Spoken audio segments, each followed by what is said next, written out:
Hello friends, स्वागत है आप सभी का CBBCL SST में। आज के इस वीडियो में बीएड के लेसन प्लान माइक्रो टीचिंग के लिए जो लेसन प्लान बनाना है उसके बारे में बात करने वाले हैं। इससे पहले 2 वीडियो मैंने अपलोड किया था। आज हम लोग बात करने वाले हैं यहाँ पे सोलर सिस्टम के बारे में, यानी सौर मंडल का जो है हम पाठ्य योजना कैसे बनाएंगे उसके बारे में पूरा विस्तार से समझने वाले हैं। तो देखिए, सबसे पहले करना क्या होता है, सबसे पहले माइक्रो टीचिंग के लिए आपको जो लेसन प्लान बनाना होता है उसमें आपको यहाँ पे इससे विद्यालय का नाम लिखा गया है। तो यहाँ पे लिखा है जैसे लोकनाथ स्नातकोत्तर महाविद्यालय टांडा अम्बेडकर नगर। यहाँ पे छात्र अध्यापक का नाम लिखना होता है। अगर आप एक गर्ल्स हैं तो आपको यहाँ पे छात्र अध्यापिका हो जाएगा, ठीक है। इसके बाद आपको यहाँ पे ये जो है ये डायग्राम बना लेनी है। जैसे कि यहाँ पे डेट हो जाएगा, दिनांक लिख देना है, कक्षा लिखना है, वर्ग लिखना है, विषय, उपविषय, कालांश, यहाँ पे आवर्त चक्र कुछ भी आप ले सकते हैं, ठीक है। आपकी अवधि 35 मिनट की है, 40 मिनट की है, आपको यहाँ पे नोट डाउन कर देना है। इसके बाद ये डायग्राम बनाने के बाद आपको यहाँ पे अपना प्रकरण लिखना होता है कि आपके किस टॉपिक पे पढ़ाने वाले हैं। तो यहाँ पे जो भी आपका टॉपिक रहेगा यहाँ पे लिख देंगे सौर मंडल जैसे है सोलर सिस्टम, ठीक है, इसके बारे में। इसके बाद ये आपको यहाँ पे समान उद्देश्य लिखना पड़ता है, ठीक है। जो जनरल एम्स होते हैं समान उद्देश्य में आप बच्चों को क्या क्या सिखा सकते हैं, ठीक है, बच्चों को जो आप पाठ पढ़ा रहे हैं उससे क्या क्या जानकारी मिल सकती है। तो यहाँ पे समान उद्देश्य में क्या क्या पॉइंट नोट डाउन कर सकते हैं। जैसे पहला पॉइंट नोट डाउन करेंगे यहाँ पे, छात्रों में सामाजिक विषय के प्रति रुचि उत्पन्न करना, ठीक है, पहला पॉइंट हो जाएगा कि जो छात्र हैं उनमें सामाजिक विषय के बारे में थोड़ा सा जानकारी रुचि उत्पन्न हो सके, ताकि जो है उनको सामाजिक जो विषय है उसके बारे में जानकारी प्राप्त हो और उसको कहीं ना कहीं आगे उसको फॉलो कर सकें उसको, ठीक है। यहाँ पे आप ये पॉइंट हो जाएगा। इसमें दूसरा पॉइंट लिख सकते हैं छात्रों के मानसिक तत्वों का विकास करना। अगर आप ये पाठ पढ़ाते हैं, ठीक है, मतलब जो आप जो भी टॉपिक पढ़ाएंगे उनसे छात्रों को जो मानसिक विकास होगा वो उससे हो पाएगा, ठीक है। इसके बाद यहाँ पे बच्चों में भौगोलिक विषय प्रति की रुचि उत्पन्न करना, ठीक है। जैसे कि यहाँ पे सामाजिक विज्ञान है तो सामाजिक विज्ञान संबंधी भौगोलिक विषय हो जाएगा, तो उसका जो है उसके प्रति जो है रुचि उत्पन्न करना ही हो जाएगा। इसके बाद छात्रों के तार्किक शक्तियों का विकास करना। इसके बाद अगला पॉइंट ले सकते हैं छात्रों की बौद्धिक क्षमता का विकास करना, ठीक है। ऐसे पॉइंट आप नोट डाउन करना है। कुल मिला के 10 पॉइंट यहाँ पे लिखना होता है। ये लगभग आपका सब में सेम ही होता है, ठीक है, सामाजिक विज्ञान में। यहाँ पे देखिए 5वां पॉइंट हो गया। 6वां पॉइंट देखिए, छात्रों की भौगोलिक दैनिक जीवन में उपयोगिता बताना, छात्रों में भौगोलिक वैज्ञानिक दृष्टिकोण को बढ़ाना।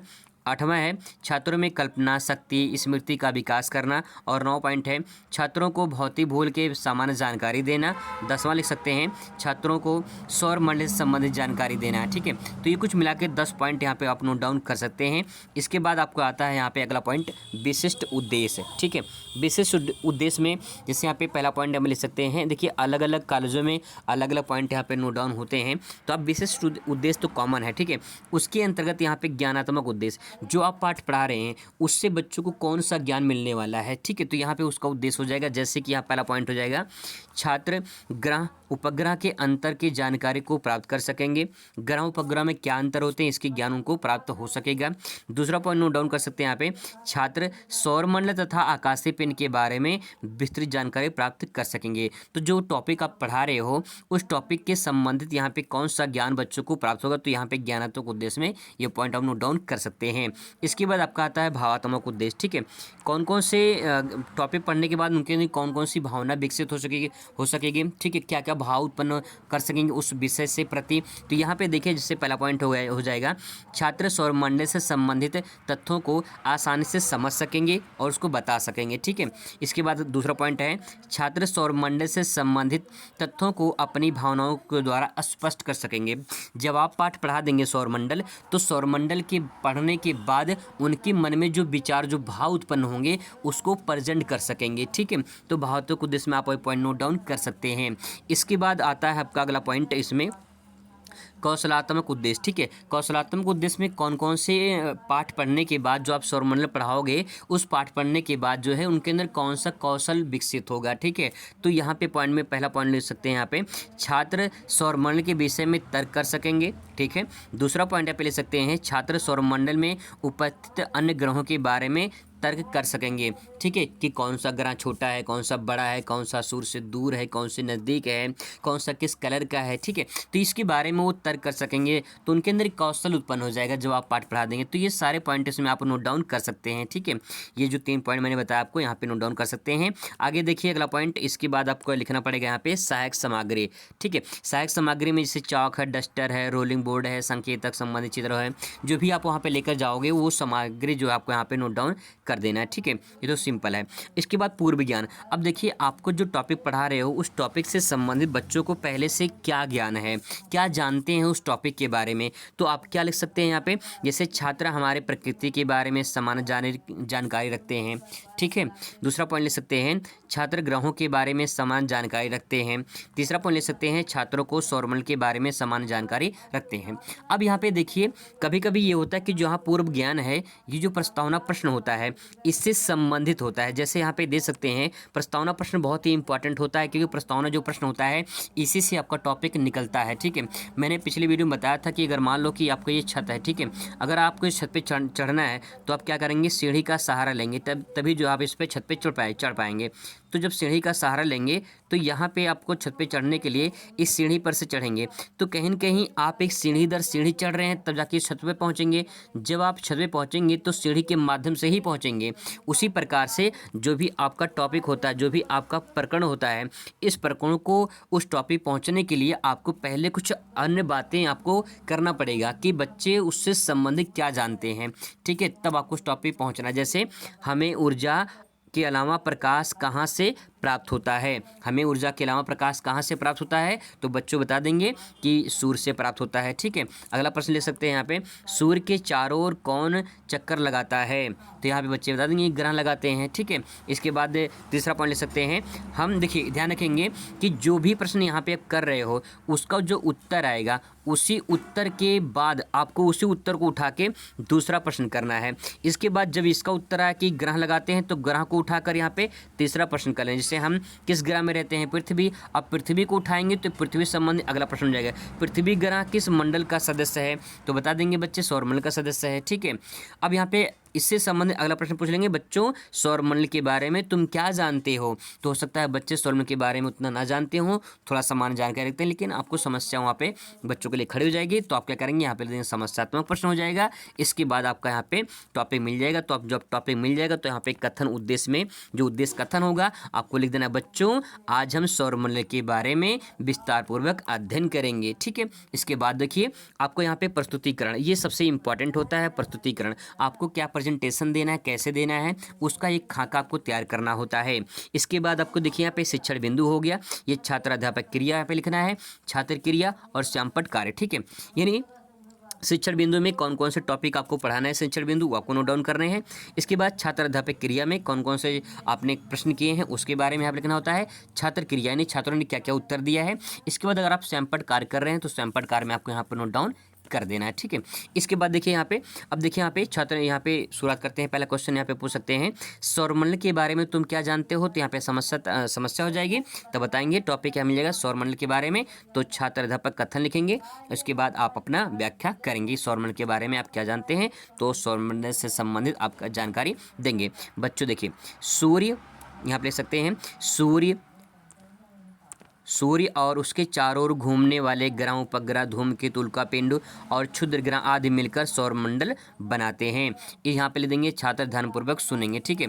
इसके बाद यहाँ पे ले सकते हैं आगे, सौरमंडल का मुखिया सूर्य है जो हमें सूर्य ऊर्जा प्रकाश प्रदान करता है, ठीक है। ऐसे पॉइंट नोट डाउन कर सकते हैं। सिंपल वर्ड आपको लिखना है, ज़्यादा हार्ड नहीं लिखना है, क्योंकि बच्चे हैं उतना हार्ड वर्ड समझ नहीं पाएंगे, तो आपको सिंपल अपनी भाषा में बना लेना है, ठीक है।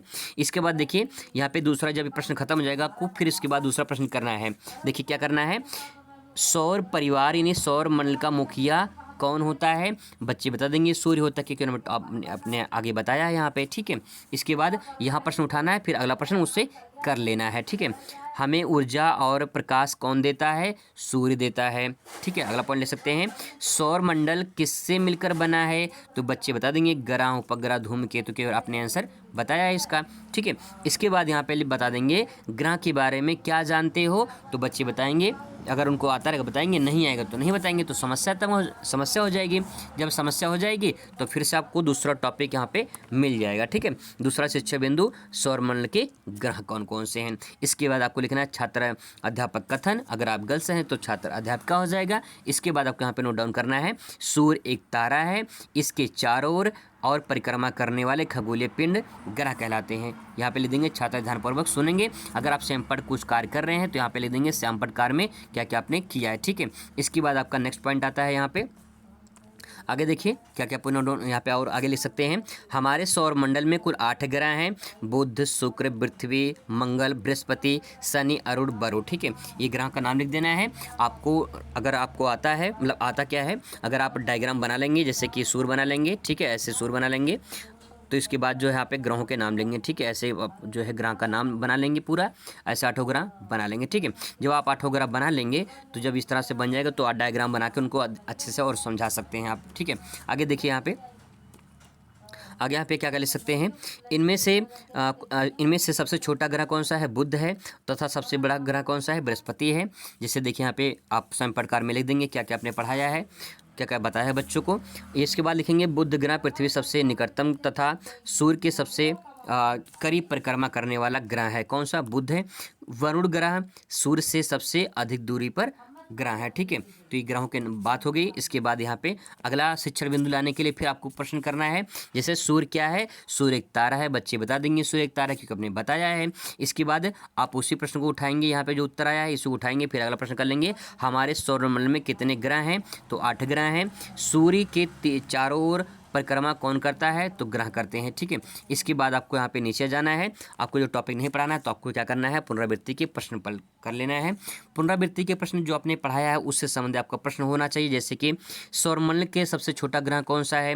सूर्य के चारों परिक्रमा करने वाले खगोलीय पिंड कौन कौन से हैं, उन्हें क्या कहते हैं? सूर्य के सबसे निकट ग्रह कौन सा है? सूर्य से सबसे दूर ग्रह कौन सा है? सौरमंडल का सबसे बड़ा ग्रह कौन सा है? तो ये 5 टाइप के प्रश्न आपको यहाँ पे लिख देना है। इसके बाद आपको यहाँ पे श्यामपट्ट सारांश आता है। श्यामपट्ट सारांश में वही बातें लिखते हैं जो हमने यहाँ पे पुनरावृत्ति में प्रश्न किए हैं, जैसे सौरमंडल का सबसे छोटा ग्रह कौन सा है? बुध है। सूर्य के चारों परिक्रमा करने वाले खगोलीय पिंड ग्रह कहलाते हैं। तीसरा पॉइंट का उत्तर का था, सूर्य के सबसे निकट ग्रह कौन सा है? बुध है। और चौथा पॉइंट है, सूर्य के सबसे दूर ग्रह स्थित कौन सा? वरुण है। और पांचवा है, सौरमंडल का सबसे बड़ा ग्रह कौन सा है? बृहस्पति है। ठीक है, जो आपने प्रश्न किया था यहाँ पे उसी प्रश्न का यहाँ पे उत्तर आपको लिख देना है। इसके बाद जब आप बच्चों से कहेंगे, बच्चों को नोट डाउन करो, तो आप क्या करेंगे, कक्षा कार्य दे देंगे और उसके बाद निरीक्षण करेंगे। ठीक है, तो छात्र अध्यापक कक्षा में घूम घूम कर छात्रों द्वारा किए जा रहे कार्य का निरीक्षण करेंगे। इसके बाद लास्ट में आता आपका गृह कार्य। गृह कार्य में आपको कुछ प्रश्न दे देना होता है। ठीक है, ध्यान रखेंगे 2-3 प्रश्न, ज़्यादा नहीं देना है, क्योंकि सारे टीचर प्रश्न देंगे तो उनका उत्तर लिखना, बच्चे सब प्रश्न का उत्तर ही लिखेंगे तो पढ़ेंगे क्या। ठीक है, इसलिए ध्यान रखना 3 से 4 प्रश्न आपको, या 1 से 2 प्रश्न, ज़्यादा नहीं देना है। ठीक है, यहाँ पे लिख देना है जैसे कि सौरमंडल क्या है, हमारे सौरमंडल में कुल कितने ग्रह हैं, सौरमंडल के सभी ग्रहों के बारे में जानकारी एकत्र कीजिए। तीसरा पॉइंट ले सकते हैं, समस्त छात्र इस अध्याय के समस्त मुख्य बिंदु को कल याद करके आएंगे। तो इस तरह से आपको जो है ये पूरा का पूरा आप जो है इसे नोट डाउन कर सकते हैं। अगर आपका इसका PDF चाहिए तो PDF को लेने के लिए आप कमेंट करिए, मैं आपको PDF अवेलेबल करा दूंगा। नंबर है 87 56 41 41 60। ठीक है, ये नंबर है, व्हाट्सएप नंबर है, आप इस पर मैसेज करेंगे तो आपको PDF अवेलेबल करा देंगे। ठीक है, आई होप कि आपको इन्फॉर्मेशन अच्छा लगा हो। Thanks for watching.